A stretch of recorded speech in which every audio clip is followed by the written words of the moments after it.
নমস্কার, 13তম মিনিট কুড়ি লেন্সে পাড়িতে আপনাদের সকলকে স্বাগত।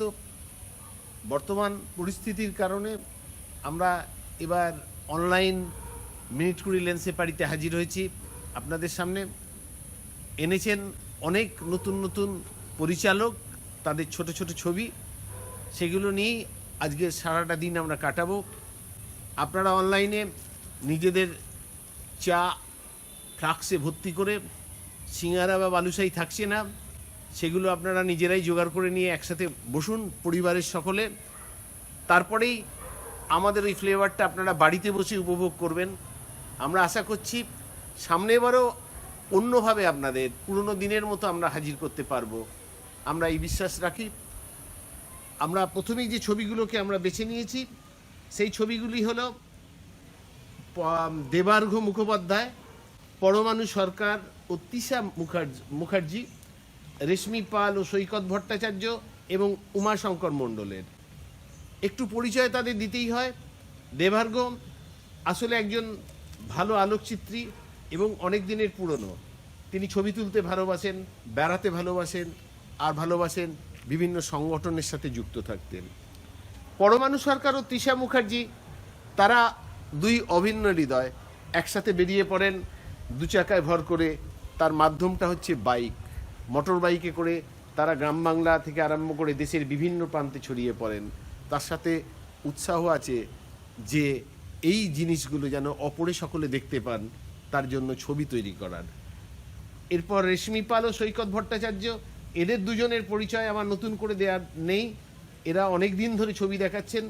এদের ছবি আপনারা আগেও দেখেছেন, যে আপনার সেই পুরনো দিনে রাজস্থানের ওপর ছবি, সেই আপনার লোকতাক লেকের ওপর ছবি, সেই রেশমি এবারেও নতুন করে তাদের ভাবনা নিয়ে আপনাদের সামনে হাজির হয়েছে।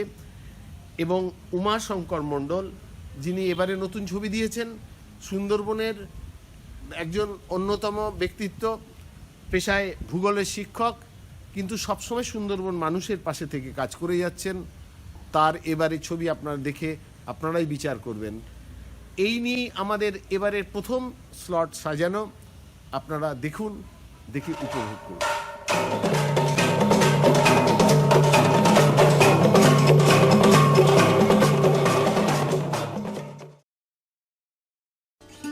পলাশে বসন্ত। উৎসবের টানে নয়, গেছি নামের টানে। মার্চের মাঝামাঝি পলাশ ফুলের শোভা দেখতে গেলাম মাঠাবুরু পাহাড়ের পাদদেশে সোনকুপি গ্রামে।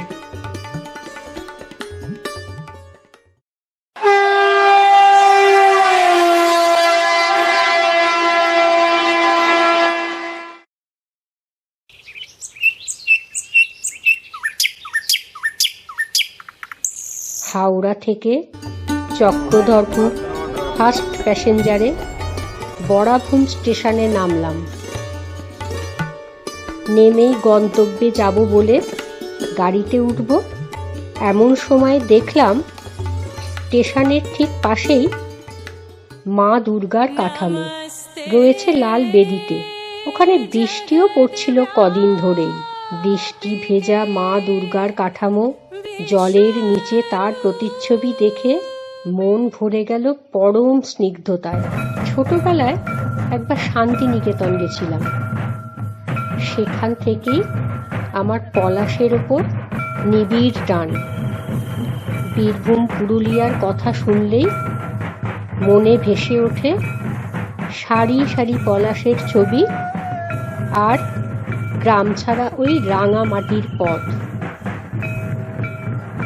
পুরুলিয়া জেলার এক ছোট্ট গ্রাম সোনকুপি, তারই এক প্রত্যন্ত অংশ বাঞ্জারা। 2015 সালে সোনকুপির এক ছোট্ট অংশে কয়েকটি তাঁবু দিয়ে তৈরি হয়েছিল মনোমুগ্ধকর বেড়ানোর এক জায়গা। তৈরি করেছিলেন সুজিত কুমার নামের এক প্রকৃতিপ্রেমী মানুষ। এখানে গেলেই মনে হবে রবি ঠাকুরের সেই গান, কোথাও আমার হারিয়ে যাওয়ার নেই মানা মনে মনে। পাহাড়ে ঘেরা জায়গা, চারদিকে শুধু পলাশ আর পলাশ, লাল মাটির রাস্তা, নামকরণ হয়েছিল বাঞ্জারা। 3 দিন ছিলাম। দেখলাম পুরুলিয়ার বিভিন্ন গ্রাম থেকে এসেছেন নামী কবিরা। প্রথম দিন সকালে পৌঁছেই দেখি শুরু হয়ে গেছে উৎসবের তোড়জোড়। গায়ক, গায়িকা, নৃত্যশিল্পী, চারদিক থেকে আসা নামী শিল্পীর মেলা। অনুষ্ঠানও হলো ভারী সুন্দর। পরের দিন একটু বেলায় গেলাম সাইট সিন দেখতে। মার্বেল রক, বামনি ফলস, জলবিদ্যুৎ প্রকল্প, আরও কত কি। যদিও আমার মন পড়েছিল সেই বাঞ্জারায়। প্রকৃতি তার সব রূপ উজাড় করে দিয়েছে এখানে। সন্ধ্যায় আবার পর পর অনুষ্ঠান। প্রখ্যাত লোকগীতি শিল্পী অংশুমান রায়ের ছেলে ভাস্কর রায়ের গানে ভরে গেল মন প্রাণ। প্রখ্যাত চিত্রশিল্পী সমীর আইচের জীবনের আরেকটি দিক নতুন করে চিনলাম। তিনি যে এত ভালো লোকগান করেন তা না শুনলে বিশ্বাস হতো না। শুধুই আনন্দ আর আনন্দ। খালি ভাবছি এই অল্প সময়ের জন্য এসে আর কি কি পাওয়া ঈশ্বর বাকি রেখেছেন। ভাবতে ভাবতে শুরু হলো সাঁওতালি নাচ। চারিদিক আলোয় আলো, জ্যোৎস্না ভেজা চাঁদনি রাত, তার ওপর এমন সুন্দর নাচ। জীবনে মনে হয় এত প্রশান্তি কোনো দিন মনে আসেনি। আর একটা পরম পাওয়া বাকি ছিল, সেটা হলো পুরুলিয়ার বিখ্যাত ছৌ নাচ। মা দুর্গা, তার সন্তান, বাহন এবং অসুরের মুখোশ পরে সে কি মায়াময় নাচ। চারদিকে গুণী মানুষদের ভিড়ে নিজের জীবনকে ধন্য মনে হয়েছিল। পলাশ ফুলের মালা পরে, খোপায় পলাশ দিয়ে সবাই মনে প্রাণে মিশে গিয়েছিল ওখানকার সহজ সরল মানুষগুলোর সাথে। সেই দৃশ্য না দেখলে জীবনের অনেকটাই অপূর্ণ রয়ে যেত। ফেরার দিন সকাল থেকেই খুব মন খারাপ। আগের দিন রাতে বিভিন্ন তাঁবু থেকে ভেসে আসা রবীন্দ্রসঙ্গীত, লোকগীতি বারবার মনে পড়ছিল। আর ভাবছিলাম, আর কি কোনোদিন এ সুযোগ আসবে? তাঁবুর বারান্দায় বসে বসে গাইলাম রবি ঠাকুরের মন উদাস করা সেই গান। নীল দিগন্তে ওই ফুলের আগুন লাগলো। গানের সঙ্গী ছিলেন একই পথের পথিক অমিতাভদা। ফেরার পথে বাঞ্জারাকে বিদায় জানিয়ে গাড়িতে উঠছি, এমন সময় পেছন থেকে পরম মমতায় ভরা ডাক, বৌদি আবার আসবে তো? পাহাড়ের শান্ত স্নিগ্ধ রূপের সাথে সেই ডাকের আন্তরিকতা মিলে মিশে একাকার হয়ে গেছিল। কত আন্তরিক এরা, কত পবিত্র এদের মন। কিছু না পেয়েও আমাদের চেয়ে সব দিক থেকে কত ধনী এরা। চোখে জল এসে গেছিল। গাড়ি থেকে যতক্ষণ দেখা গেছে সেই মেয়েটির মুখ, ততক্ষণ দেখে গেছি। আর ঈশ্বরের কাছে বারবার প্রার্থনা করেছি, বারবার যেন এখানে আসতে পারি যতদিন জীবনটা থাকে।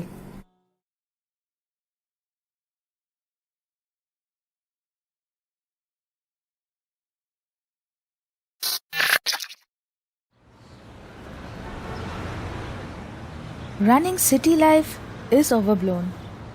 sometimes even cluttered. Countryside had always been my solace. I never ever miss a chance of getting rid of this run-of-the-mill mundanities of everyday life. A flunky sudden chance appeared when a friend proposed a mini break in a hamlet at Ajodhya hilltop.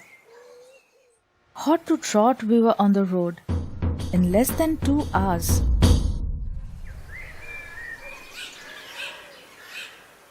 Ranga, a typical Shantal village among more than 80 villages atop Ajodhya hill. This ethnic native tribe mostly communicate in Shantali and Munda, along with Bangla and Hindi due to its proximity to Jharkhand border. Our stay here was arranged at a Shantali homestay run by Dinesh Murmu and his wife. Nowadays, the word homestay even refers to fancy or luxury accommodation, but not this one. Here you wake up with them, eat all organic straight from the backyard, dance to their tunes, or even sip into some mohua.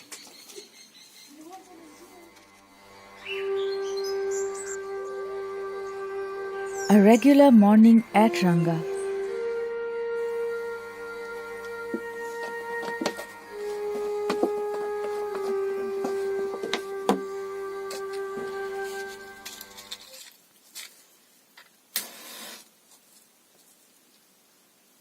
Waking up in an eco-friendly hut made of bamboo and mud, I peeped into the kitchen cum bedroom of our host. The two little nippers looked confused at this unexpected company.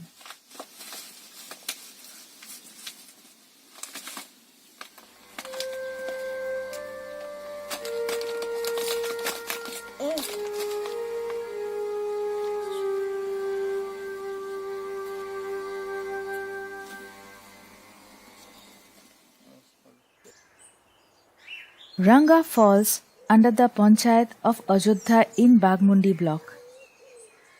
With an approximate area of 270 hectares, the small settlement has a population of 145 Shautal families.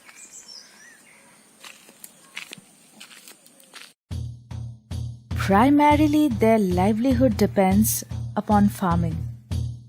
Rest are daily wages.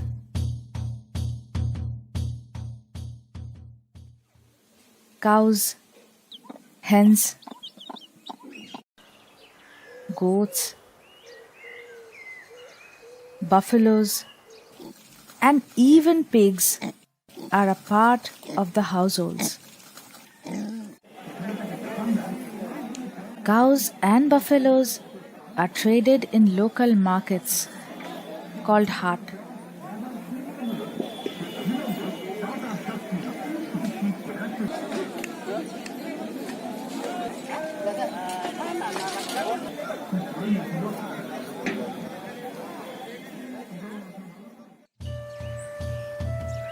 Being pantheistic and monotheistic, the Marangburu or the Great Mountain is believed to be the creator of the universe.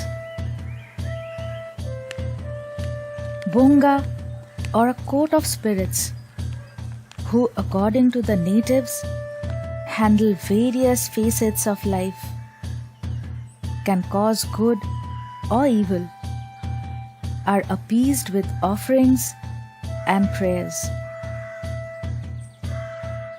Each household has a sacred tree.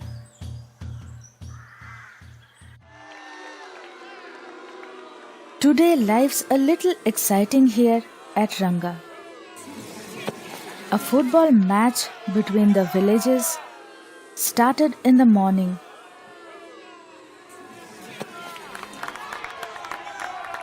Organized by a non-profit village welfare association by the name of Marangburu Society.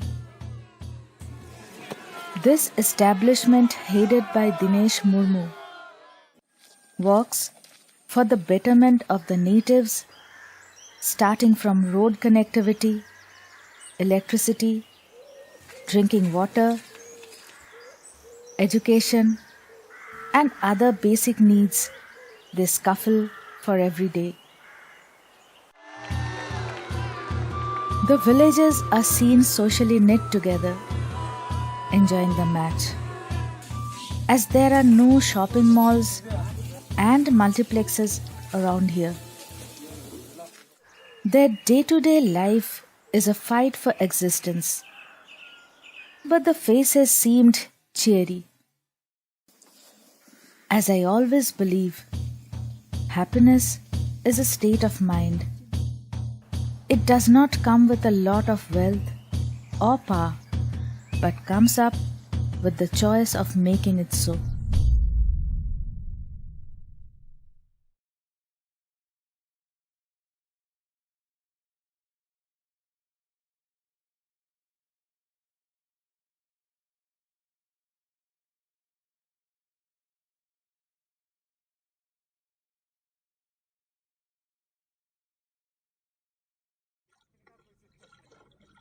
Chambal শব্দটা শুনলেই ডাকাতের কথা প্রথম মনে আসে। তবে আজকের গল্পটা ডাকাত নয়, চম্বলের কুমির নিয়ে। তার আগে চম্বল নদের কথা শুনে নি গাইড জিতু তোমরের মুখে। निकल रही है 960 किलोमीटर इसकी लंबाई है। 435 किलोमीटर फॉरेस्ट डिपार्टमेंट ने कवर कर लिया है। इटावा के पास जाके यमुना में इसका संगम हुआ। চম্বল নদীর গতিপথের অনেকটাই মধ্যপ্রদেশ আর রাজস্থানের বর্ডার বরাবর। আমরা চম্বল স্যাংচুয়ারিতে সাফারি করবার জন্য মধ্যপ্রদেশের দিক থেকে বোটে উঠেছিলাম, কিন্তু সাফারি শুরু হতে না হতেই বোট একবার যায় এপারে তো আর একবার যায় ওপারে। এদিকে ওদিকে প্রচুর কচ্ছপ, অসংখ্য পাকপাকালি এসব তো আছেই, তার উপরে আবার দু পাড়েই বালির চড়ায় অল্প দূরে দূরে শুয়ে রোদ পোয়াচ্ছে অজস্র কুমির আর ঘড়িয়াল। কুমির আর ঘড়িয়াল কিন্তু এক নয়, ঘড়িয়াল হলো মেছো কুমির। কুমিরের চোয়াল চওড়া, মুখ তিন কোনা, আর ঘড়িয়ালের মুখের সামনের দিকটা তলোয়ারের মতো সরু আর লম্বা। কুমির তো মাছ, পাখি, ছোট পশু সবই খায়, তাই ওদের বড় হামুক। আর ঘড়িয়াল কেবলই মাছ খায়, তাই ওদের ঠোঁট অমন চিমটের মতো, যাতে জল থেকে চট করে মাছ তুলে নিতে পারে। এটা পুরুষ ঘড়িয়াল। দেখুন, নাকের ডগায় ঘোড়ার মতন দেখতে একটা মাংসপিণ্ড, ঘোড়া থেকেই ঘড়িয়াল নাম। বাঁ দিকে পুরুষ ঘড়িয়াল, ডান দিকে স্ত্রী ঘড়িয়াল। স্ত্রী ঘড়িয়ালের কিন্তু নাকের ডগায় ঘোড়া নেই। इसका एक मेल पे 15 फीमेल रहती है और ये 20 से 50 अंडे देता है। জলের মধ্যে ঠান্ডায় ঘড়িয়াল বা কুমিরদের শরীরের কলকবজা ঠিক করে কাজ করতে পারে না, তাই ওরা মাঝে মাঝেই জলের সারফেসে গা ভাসিয়ে রাখে বা পাশের বালির চড়ায় চুপটি করে পড়ে পড়ে রোদে গা সেঁকে। নদীর চড়ে প্রচুর পাকপাকালি, এরা যে কেউ কুমিরের পেটে যেতেই পারে। তবে সকলেই দেখলাম বেশ অকুতভয়, দিব্যি চড়ে বেড়াচ্ছে। এমনকি মানুষও। কুমিরের থেকে ঢিল ছোড়া দূরত্বেও মানুষ ছাগল চড়াচ্ছে, মোষের পালকে জল খাওয়াচ্ছে, যারা শীতে সর্ষে চাষ করেছিল তারা গাছ কাটছে। ঘড়িয়াল অবশ্যই কেবলই মাছ খেকো, ঘড়িয়ালের থেকে মানুষের ভয় নেই। তবে মানুষের থেকে ঘড়িয়ালের ভয় আছে। মানুষ যা নোংরা করে নদীর জল, নোংরা জলে ঘড়িয়াল মোটেই বাঁচতে পারে না। চম্বল এক আশ্চর্য ব্যতিক্রম। इंडिया की सबसे स्वच्छ रिवर है। इसमें ना तो कोई सिटी ना कोई इंडस्ट्रीज एरिया, केवल जंगली जंगलों से निकल रहा है। পৃথিবীর মধ্যে সব থেকে বেশি সংখ্যক ঘড়িয়াল এই চম্বল স্যাংচুয়ারিতেই পাওয়া যায়।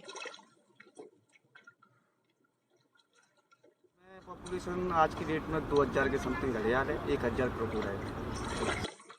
ঘড়িয়াল দেখেছি ছোটবেলায় আলিপুর চিড়িয়াখানায়, বড়বেলায় সাতকোশিয়ার কনজারভেশন সেন্টারে, কিন্তু সেসব খাঁচাবন্দি প্রাণী।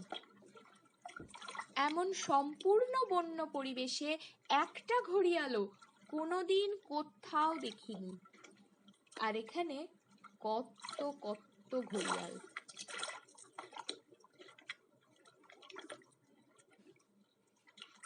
ঘড়িয়াল আজ লুপ্ত প্রায়, তবে লুপ্ত নয়। সৌজন্যে চম্বল। চম্বল শুধু ঘড়িয়ালকে বাঁচিয়ে রাখেনি, চম্বলের ঘড়িয়াল ব্রিডিং সেন্টার দেশের নানা প্রান্তে ঘড়িয়াল ছড়িয়ে দিচ্ছে। মধ্যপ্রদেশের কেন নদীতে ভারতবর্ষের দ্বিতীয় ঘড়িয়াল স্যাংচুয়ারি গড়ে উঠেছে চম্বল থেকে আনা ঘড়িয়ালের সমাহারেই। চম্বল মানেই ডাকাত নয়, চম্বলের পরিচয় হোক তার বন্য প্রাণ ও বন্য প্রাণকে বাঁচিয়ে রাখার প্রচেষ্টা।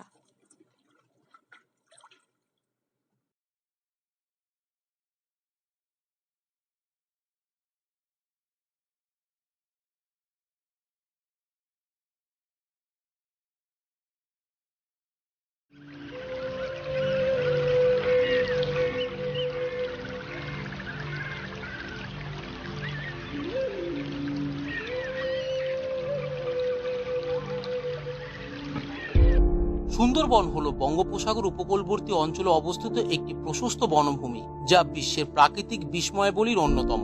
গঙ্গা, মেঘনা ও ব্রহ্মপুত্র নদীত্রয়ের অববাহিকায় বদ্বীপ এলাকায় অবস্থিত এই অপরূপ বনভূমি বাংলাদেশের খুলনা, সাতক্ষীরা ও বাগেরহাট জেলা এবং ভারতের পশ্চিমবঙ্গ রাজ্যের 2 জেলা উত্তর 24 পরগনা ও দক্ষিণ 24 পরগনা জুড়ে বিস্তৃত। সমুদ্র উপকূলবর্তী নোনা পরিবেশে সবচেয়ে বড় ম্যানগ্রোভ বন হিসেবে সুন্দরবন বিশ্বের সর্ববৃহৎ অখণ্ড বনভূমি। 10,000 বর্গ কিলোমিটার জুড়ে গড়ে ওঠা এই সুন্দরবনে 6,017 বর্গ কিলোমিটার রয়েছে বাংলাদেশে এবং বাকি অংশ রয়েছে ভারতের মধ্যে। কিন্তু আমরা আজ এক নতুন জায়গা সম্পর্কে জানবো, সেটি হলো সুন্দরবনের দক্ষিণ পূর্ব দিকে চরঘেরি। আপনারা অনেকেই সুন্দরবন গেছেন, কিন্তু একবার পারলে চরঘেরি থেকে ঘুরে আসুন। কিন্তু আপনাদের মনে আসতেই পারে চরঘেরি কেন যাব? তবে আসুন দেখে নি কি আছে চরঘেরি। কয়েকশো হেক্টর জুড়ে এক বালির চর। চরে যেমন প্রাণখোলা দৌড়াদৌড়ির পাশাপাশি সামুদ্রিক মাছ, রাজকাঁকড়া, মার্স স্কিপার এবং বিশাল এলাকা জুড়ে 2009 সাল থেকে ম্যানগ্রোভ প্ল্যান্টেশন কাজকর্ম চলে আসছে, যেখানে আমাদের সকলের সুপরিচিত ম্যানগ্রোভ ম্যান আছে, মানে উমাশঙ্কর মণ্ডল আছে। সেখানে শুধু ম্যানগ্রোভ প্ল্যান্টেশন কাজ থেমে থাকেনি, তার সাথে তিনি দীর্ঘদিন ধরে সুন্দরবন অঞ্চলে প্রকৃতি পর্যটন নতুন নতুন ভাবনা হাজির করেছেন। মূলত plantation tourism, village development tourism, মার্ড ক্লাস ট্যুরিজম, সুন্দরবনের ট্র্যাডিশনাল ট্যুরিজম। বহু স্কুল থেকে ছাত্রছাত্রীরা এডুকেশনাল ট্যুরিজমের উদ্দেশ্যে এসে এখানে বৃক্ষরোপণে অংশগ্রহণ করছে। পাশাপাশি উমাশঙ্কর মণ্ডলের উদ্যোগে সুন্দরবনের বাঘের দ্বারা আক্রান্ত পরিবারগুলোকে স্বনির্ভর করার জন্য পরিবেশ বান্ধব স্যানিটারি ন্যাপকিন তৈরি করা ও তার সাথে হাঁস পালনের কাজ শুরু করেছে। এছাড়া প্রান্তিক গ্রামবাসীর পাশে বিভিন্ন ধরনের সমাজ সেবামূলক কাজ করে থাকে। আপনার স্ক্রিনে লাল রঙের রেখা দ্বারা একটি অঞ্চল দেখতে পাচ্ছেন, সেটি 2010 সালের চরঘেরি এবং পরবর্তী চিত্রটি 2019 সালের চরঘেরি। এই দুটি চিত্র থেকে বোঝা যাচ্ছে যে অঞ্চলটি প্রাকৃতিক ও আঞ্চলিক দিক থেকে আগের থেকে অনেক উন্নত হয়েছে। এইভাবে সুন্দরবন সহ চরঘেরি অঞ্চলে উন্নয়ন দিনে দিনে ঘটে চলেছে। যত দিন যাচ্ছে চরঘেরি অঞ্চলের উপর পর্যটকদের আকর্ষণ বেড়ে চলেছে। নানা ধরনের খবরের কাগজে চরঘেরি নাম উঠে এসেছে। আপনাদের সকলের একবার চরঘেরিতে ঘুরে আসুন, কারণ সেখানে গেলে প্রকৃতি সৌন্দর্যের সাথে সাথে সেখানে করা উন্নয়নের এক সুন্দর চিত্র দেখতে পাবে। আমরা এখানে চরঘেরি এবং তার সংলগ্ন কিছু এলাকার ভিডিও আপনাদের সামনে তুলে ধরেছি।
ধন্যবাদ।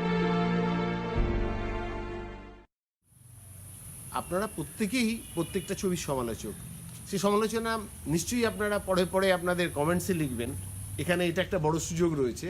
কিন্তু তার মধ্যে আমরা এখন একটু দেখে নেব যে রজত চক্রবর্তী প্রাবন্ধিক আমাদের সাথে দীর্ঘদিন আছেন, এর আগেও ওনার অনেক কথা সমালোচনা শুনেছেন। আমরা প্রথম শুনিনি আমরা রজত চক্রবর্তীর কিছু কথা।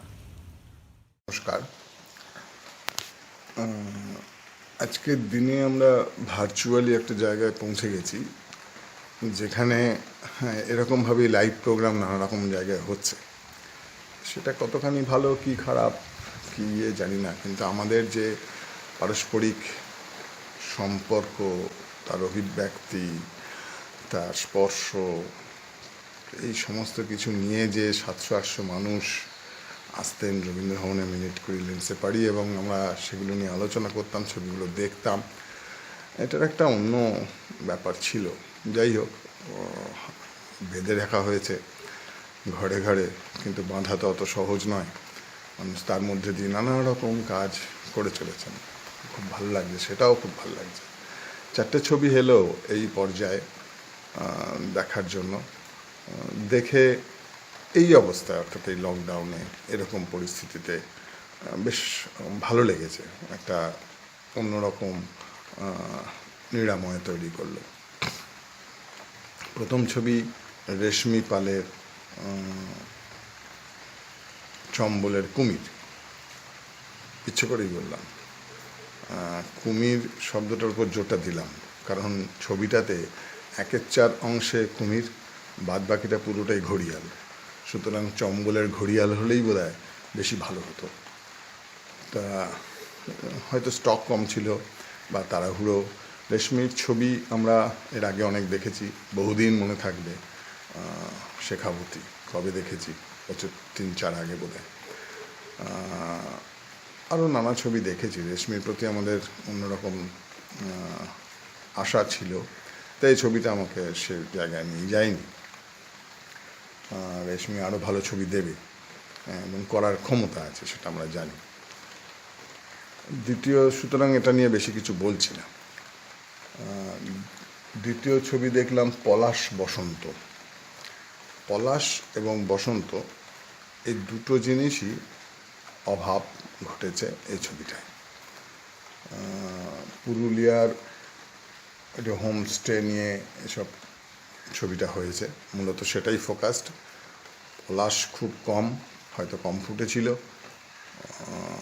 আর প্রকৃতি যেভাবে বসন্ততে থাকে, বসন্তকালে প্রকৃতি যেভাবে থাকে, সেটাকে ধরার খুব প্রয়াস আমি দেখিনি। এই ছবির ক্ষেত্রে একটা জিনিস বলা খুব জরুরি, সেটা হলো যদি আমি ভাষ্যপাঠ রাখি সারা ছবি জুড়েই, তাহলে সেটা খুব অনুশীলিত হতে হয়, তার জন্য পরিশ্রম। কারণ ভাষ্যপাঠ একটা আলাদা চর্চার বিষয়, সেটাকে চর্চা করতে হয়, এটা খুব জরুরি আমার মনে হয়েছে। তৃতীয় ছবি দেখলাম রঙ্গা, খুব ভালো, খুব স্মার্ট, মানে far from the madding crowds ignoble strife, আমরা বেরোতে চাই দূরে কোথাও। তা ছবিটা হঠাৎ করে চলে যাওয়া অযোধ্যার একটি গ্রাম রঙ্গা, সেখানে ভোর হচ্ছে, রান্নাঘরে কীভাবে কেরোসিন তেলের উনুন জ্বলছে, এই সমস্ত কিছু দিয়ে একটা সারাদিনের একটা ছবি, বিকেলবেলা ফুটবল খেলা। কিন্তু কোথাও যেন একটা জিনিস দেখতে দেখতে আমার মনে হচ্ছিল, 3টে ছবি দেখতে দেখতে মনে হচ্ছিল, পরের ছবিটা বলবো, সেটা হলো একটা এলাকা, একটা গ্রাম হোক, একটা ছোট্ট পাড়া হোক, একটা তার নিজস্ব শব্দ গন্ধ নিয়ে, তার নিজস্বতা নিয়ে একটা থাকে। এই যে শব্দ, আমি ছাগল দেখাচ্ছি, ফুটবল মাঠ দেখাচ্ছি, সকালবেলার যে আগুনটা জ্বালাচ্ছে, ওই যে বাসন, রান্নাঘর, এর কোনো সাউন্ড নেই। সাউন্ডটা আমাকে বাইরে থেকে একটা আরবিট্রারি সাউন্ড, কেন আমি বুঝতে পারি না, তার তো নিজস্ব একটা শব্দ আছে। এবং সেই গ্রামের যে বেসিক সুরটা, সেই সুরটা ধরা পড়ে আমাদের লোকজ যে বিভিন্ন রকম ইনস্ট্রুমেন্ট আছে, বিভিন্ন রকম সঙ্গীত আছে, বিভিন্ন রকম আছে, সেগুলো দিয়ে একটা, আমরা তো পুরোটাকে ধরতে চাই, সেই পুরোটা ধরা যায়। আর রাঙ্গার ভাষ্য ইংরেজিতে হয়তো আরও বেশি ভিউয়ার্স দেখতে পাবে, বুঝতে পারবে, সেই কারণে। বা আমাদের তো অনেক বাঙালি আছে যারা বাংলাটা ঠিক বুঝি না, তাদের জন্য হতে পারে। কিন্তু এই ছবিগুলো বাংলাতে হলে আমাদের বেশি ভালো লাগে। চতুর্থ ছবি আমি দেখলাম সুন্দরবনের চর, নামটা ভুলে গেলাম, চর ঘিচা না কি, ওই উমাশঙ্কর মণ্ডল। তা অসাধারণ, তার ক্যামেরা, তার ড্রোন শট, এবং একটি শট তো আমার মনে থাকবে দীর্ঘদিন, সবুজ, ঘন সবুজের ওপর ছোট ছোট বিন্দু বিন্দু সাদা সাদা, হঠাৎ সেটা আস্তে করে সবাই উড়ে গেল, আর ড্রোন শট থেকে তারপরে ক্লোজ করেছে, খুব ভালো। এসব খুবই ভালো। কিন্তু ওই যে আবার বললাম, কিছু বিদেশি মিউজিক ঢুকিয়ে দিলে আমার দেশজ যে গন্ধটা সেটা কেমন হয়, এবং যন্ত্রের যন্ত্রণা ঘটে। এই ছবির ক্ষেত্রে সেটাই ঘটেছে, সমস্ত কিছু ভালো হওয়া সত্ত্বেও। এবং এই ছবির ক্ষেত্রেও ভাষ্যটা একটা বড় ব্যাপার। এত লাউড মিউজিক, এত লাউড ভাষ্য, সেটা খুব ক্ষতি করেছে ছবিটা। তার যে সুষমা সেটাকে নষ্ট করেছে। এই তবে না, করোনা টরোনা নয়, আমাদের তো এখন হাসি কাশি সর্দি জ্বর হলেই সবাই একটা জেলবন্দি দশা, অ্যাস্ট্রোনটদের মতো পোশাক পরে ধরপাকড় করে নিয়ে যাবে, এরকম পরিস্থিতি। সেই ভয়েই তো মানুষ আছে। করোনার ভয় যতটা না হয়, তার থেকে বেশি এটাই ভয়। তো যাই হোক, এই ভয় জয় করেও আমাদেরকে বেঁধে রাখা যায়নি। আমরা ছবি করেছি, আমাদের ছেলেমেয়েরা সব ছবি তৈরি করছে, সেগুলো আমরা দেখছি, এবং মিনিট 20 লেন্সে পারি একটা নতুন ফর্মে আসছে। ভাল লাগছে এটা। ভালো থাকবেন সবাই, সুস্থ থাকবেন, নমস্কার। দেবজ্যোতি ভট্টাচার্য আমাদের দীর্ঘদিনের বন্ধু। যদি খুব সাচ্চা সমালোচক, যার উপর আমরা অনেক ভরসা করি অনেক বিষয়ের ওপর, এমন যদি কেউ থাকেন, সে হলো দেবজ্যোতি। দেবজ্যোতির পড়াশোনাটা অনেকটা গভীরে। সেই পড়াশোনাগুলোর মধ্যে তার ভালো লাগার অন্যতম বিষয় হলো ভ্রমণ। আমরা নিজেরাও অনেক ব্যাপারে আলোচনা করে থাকি দেবজ্যোতির সাথে। তার চিন্তা ভাবনাটা একটু অন্য স্বাদের। আপনারা দেবজ্যোতির সমালোচনা শুনলেই আপনারা বুঝতে পারবেন। আমি দেবজ্যোতিকে আমন্ত্রণ জানাচ্ছি। নমস্কার। 4টে ছবি আমি দেখেছি, তাদের ব্যাপারে যেটুকু আমার অনুভূতি আমি বলি। প্রথমে চম্বলের কুমির। ঝরঝরে একেবারে বিষয়ানুগ স্ক্রিপ্ট, চমৎকার পাঠ, স্ক্রিপ্ট এবং ছবি একে অন্যের পরিপূরক। অপ্রাসঙ্গিক একটাও শট নেই, অপ্রাসঙ্গিক একটাও শব্দ নেই। আর শুধু প্রাণীটার বিষয়েই নয়, সুনির্বাচিত কয়েকটা শব্দ, ছোট ছোট কয়েকটা শট এর আঁচড়ে দক্ষভাবে দূষণ, মানুষ পশু সহাবস্থান এবং একটা জায়গাকে তার ঐতিহাসিক স্টিরিওটাইপ থেকে বের করে এনে তার অন্য একটা মূল্যায়নের চেষ্টা রয়েছে। চিত্রগ্রহণের শব্দ সংযোজনায় পেশাদার টুল, বাজেট কোনো কিছু ছাড়াই যে মনজ্ঞ চিত্রভাষ্যটা তৈরি করা হয়েছে, সেটা খুবই উপভোগ্য, ভালো লাগলো। 2 নম্বরে আসবো পলাশ। দিব্যি, আসলে নিজেও তো মালভূমি আর পলাশের বেজায় ভক্ত, কাজে ভালো তো লাগবেই। কিন্তু বিষয়টা বহু চর্চিত, পলাশ, পাহাড়, আদিবাসী নাচ, নতুন কিছু নেই। স্ক্রিপ্টে কাব্যিক ভাব আছে বেশ, তবে পাঠের উচ্চারণটা আরও একটু বিধিসম্মত হওয়া উচিত বলে মনে হয়। কারণ ভালো তথ্যচিত্র হয়ে উঠতে গেলে বিষয় বা দৃষ্টিকোণের নতুনত্ব তো লাগেই, তার সঙ্গে নির্ভুল উচ্চারণে পাঠটাও কিন্তু অত্যন্ত জরুরি। চলে আসবো রঙ্গার ব্যাপারে। About Ranga, it's well shot, well scripted, fully dedicated to eliciting an outsider's view of society alien to him or her. It's a different kind of way. that society he depicts, it depicts is in, what should I say, doesn't match the circumstances from the depictor is coming. But her view is inquisitive, considerate, and slightly condescending. And it brings into focus a rural way of life, but at the same time highlights the urban way of looking at the rural life. Okay, nice one. Sundarban, বনটা বেশ ভালোই লাগলো, চমৎকার কিছু photography, তবে music একটু কমিয়ে শুনতে হয়েছিল, বেজায় কানে লাগছে, বড় চড়া। চরঘেরির খবরটা মিলল, সেটা একটা ভালো লাভ। তবে বলি কি, ওই প্রকৃতির ছবি টবিগুলো তো অনেক পাওয়াই যায়, এখন ইন্টারনেট হয়ে ওতে দারুণ সব ফটো ভিডিও সব পাচ্ছি ঠিকই, কিন্তু চরঘেরিকে আর একটু বেশি সময় দেওয়া যেত নাকি? সেটা দিলে বোধহয় বেশি লাভ হতো, আরও মানে ডকুমেন্টারি হয়ে ওঠার পক্ষে সেটা আরও বেশি সহায়ক হতো, ভালো ডকুমেন্টারি হয়ে ওঠার পক্ষে। আর পাঠে আরও একটু সৌকর্য আনা কিন্তু প্রয়োজন। স্পষ্ট জোরালো উচ্চারণ ভালো, কিন্তু সেটা কিন্তু যথেষ্ট নয়। ধন্যবাদ।